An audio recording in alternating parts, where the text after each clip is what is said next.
Epstein files. Epstein नावाच्या माणसाच्या सगळ्या फायली. आता मला वाटलं फायलीमध्ये काय 2-4 फायली असतील, 100-500 कागद असतील, 200 फायली देतील लगेच. पण त्या दिवशी कळलं की 52 लाख कागद आहेत. पण मी जर नरेंद्र मोदी नाव टाकलं तर 36 ठिकाणीचा रेफरन्स आला. मी जाहीर बोलतो, मी आरवेला पहिल्यांदा बोलतो. त्यामुळे काय झालं की नरेंद्र मोदी अमेरिकेतली माणसं सांगतील तसं वागायला त्यांना ब्लॅकमेल करायचं चाललं. मी जाहीर आरोप करतो.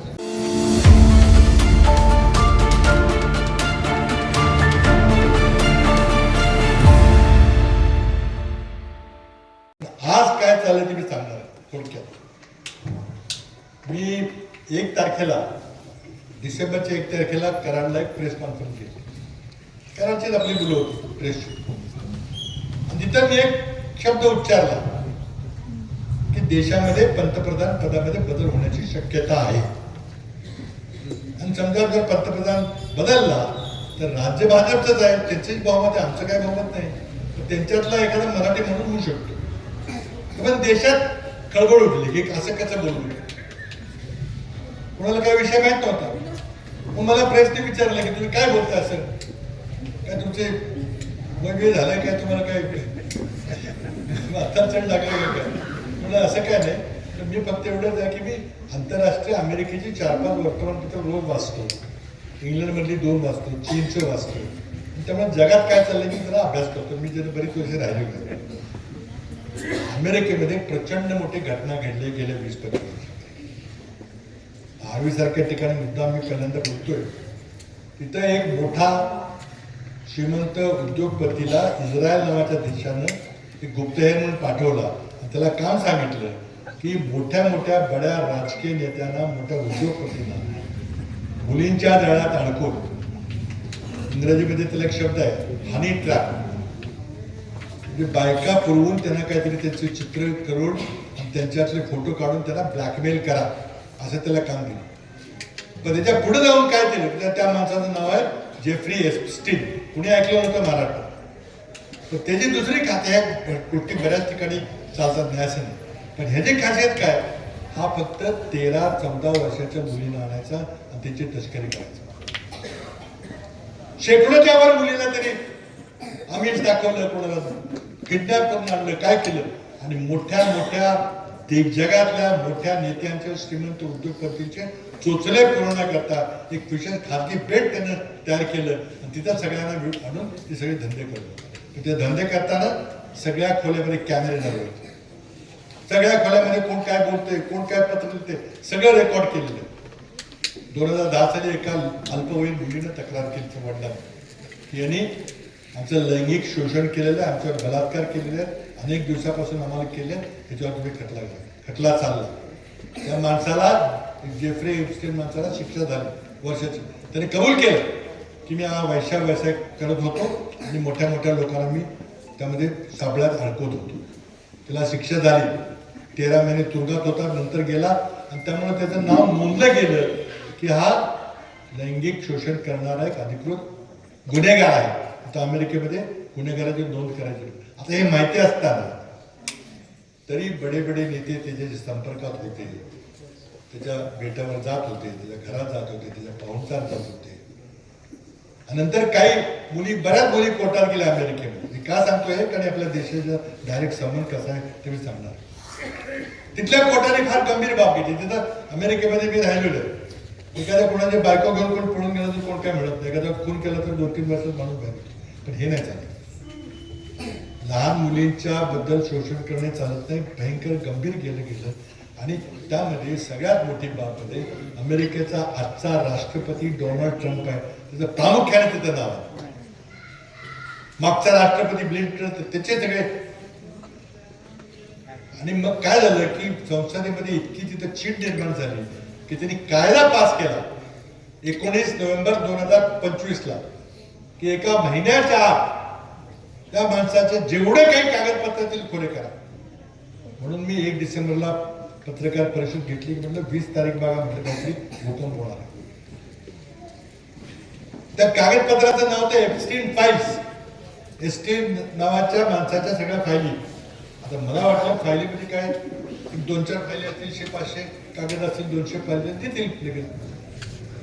पण त्या दिवशी कळलं की 52 लाख कागद आहेत, 52 लाख दस्तावेज त्यांनी शोधलेले सापडलेले. आणि ते 52 लाख दस्तावेज जाहीर करायचे. पण प्रत्येक दस्तावेज तपासला होता, कारण तिथे लहान मुलींची नाव आले तर त्याचे आयुष्यभर बदनाम होईल. तिथल्या संस्थेने कायदा केला, हे सगळे कागदपत्र खुले करा. किती बडा गुन्हेगार असला तरी त्या माणसाला शिक्षा झाली पाहिजे, तर मुलींची नावं जाहीर केली. त्यामुळे आता 52 लाख कागद, 200 वकील रोज सकाळी बसतात. प्रत्येक वकील 100-500 हजारो कागद तपासतो. मुलीचं नाव असलं तर ते काळे करतो आणि ते कागद हळूहळू खुले होते. काल सकाळी 30 लाख कागद खुले झाले. त्या कागदामध्ये काय पत्रव्यवहार आहे, ईमेल आहे, फोटो आहे, व्हिडिओ क्लिप्स आहेत. एकूण 52 लाख कागद आहेत. सगळं जगात हलवलं सगळं. आता ते सगळे कागद इंटरनेटवर टाकले. इंटरनेटवर आपल्याला शोधता येतात. आता इंटरनेटमध्ये सगळ्यांना खुले आहेत. जगात कोणाला ते कागद बघता येतात. 52 लाख आता कसे तपासायचे वेगळा विषय. पण इलेक्ट्रॉनिकने कम्प्युटरच्या सहाय्याने आपल्याला तपासता येतं. मी समजा सांगितलं राजेंद्र शेला नाव टाकलं, आहे का त्यात? नाही, नसणार. तिथे मी आणखी कोणाला नाव टाकलं, जितेंद्र भोसले आहे का? नाही.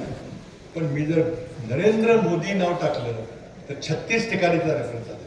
मी जाहीर बोलतो, मी आरवेला पहिल्यांदा बोलतो. सगळा पत्रव्यवहार 2017चा, 18चा, 19चा. आम्हाला नरेंद्र मोदीचे भेटतात, गाण घालतात, तुम्ही घालाल का, हे कराल का, ते कराल. 36 ठिकाणी सापडतो रेफरन्स.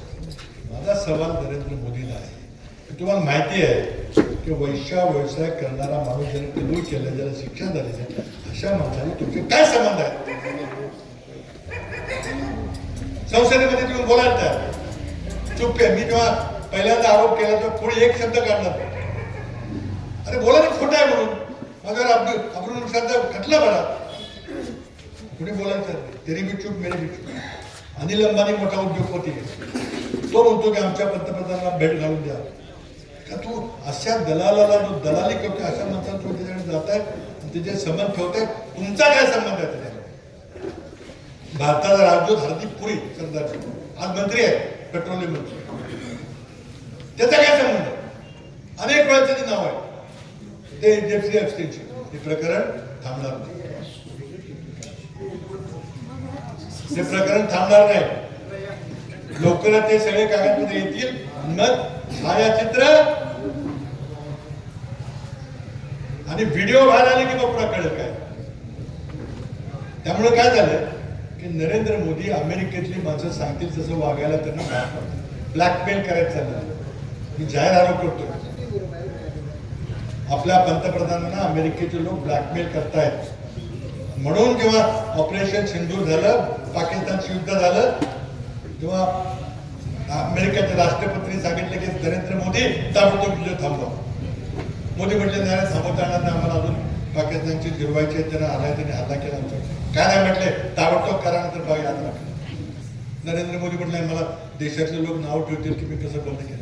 म्हटलं ठीक आहे. त्यांनी 3 वाजता ट्रम्पने जाहीर करून टाकलं की भारत पाकिस्तान तह झाला. आपल्या देशाचं कोणी काय बोललं नाही, अमेरिकेतून झालं. का काय तुमची हिंमत आहे का बोलायचं? तुम्ही म्हटलं की नाही नाही चुकीचं आहे, आम्ही युद्ध करणार नाही की गप्पासून निमूटपर्यंत मी सहन केलं. त्याच्यापेक्षा गंभीर बाब आज मी सांगतो, आज सकाळी भारत सरकारनं अमेरिकेबद्दल एक व्यापार करार केलेला आहे. म्हणजे सगळी माहिती आलेली आहे. व्यापार महत्वाची बाब असते आणि त्यामध्ये अमेरिकेचा शेतीमाल हा मोफत बिना इम्पोर्ट ड्युटीचं, बिना करारचं भारतात येईल असं नरेंद्र मोदींनी कबूल केलेलं आहे. आज सोयाबीन येईल, कापूस येईल, मका येईल, दूध येईल, लोणी येईल, मक्खन येईल, चीज येईल, सगळ्या दुधाच्या वस्तू, सोयाबीन, सगळ्या अमेरिकन शेतीमाल इथे येऊन पडेल. भारताच्या शेतकऱ्याचं काय होतं? नरेंद्र मोदींचं उत्तर द्यायला संसद चालू आहे, बोलायला तयार नाही, चकार शब्द करायचं नाही. खरं आहे का खोटं आहे? पण काय करतात? डोनाल्ड ट्रम्पच्या समोर हा ब्लॅकमेल झालेला माणूस हे करू शकत नाही. आज नरेंद्र मोदी आणि राजनाथ सिंग आणि जयशंकर जे मंत्री आहेत त्यांच्या नेतृत्वाखाली आपला देश असुरक्षित आहे. देशातला शेतकरी असुरक्षित आहे. आणि माझं फार काही दिवस सत्तेत राहणार नाही. या दहावीच्या सगळ्या गोष्टी रेकॉर्ड करा कोणी करत असलं. मी उगाच माहितीशिवाय बोलत नाही. निवडणूक जिल्हा परिषदेची, जिल्हा परिषदेमध्ये 2 बाजू असतात, स्थानिक स्वराज्याची बाब असते. पण या गाडीचे 2 चाक असतात, एक पक्ष आणि उमेदवार. पक्ष चांगला पाहिजे, त्याला ध्येय जोडलं पाहिजे, विचार पाहिजे. दुसऱ्या बाजूला उमेदवार बी चांगला पाहिजे. इथं पक्ष चांगला आहे पण उमेदवार वाईट आहे, उमेदवार चांगला पक्ष वेगळा, असं नाही झालं. आज आम्ही तुमच्या समोर जी उमेदवार आणलेले आहेत, जितेंद्रच्या मंडळी आहे, जाधव आहे, हे उमेदवार आणि त्यांना नेतृत्व करणारा जितेंद्र भोसले यांनी गाव सरपंच संघटनेच्या माध्यमातून पीठ दिलेलं आहे. प्रत्येक गावात सरपंचाला फोन केला की त्याच्या लगेच कुठून उभं राहतो. कुठले अधिकारी आहेत पुढे काम असलं तर ते जितेंद्र नाव ऐकलं की कोणी नाही मिळत. त्याच्यामुळे आम्हीच नाही.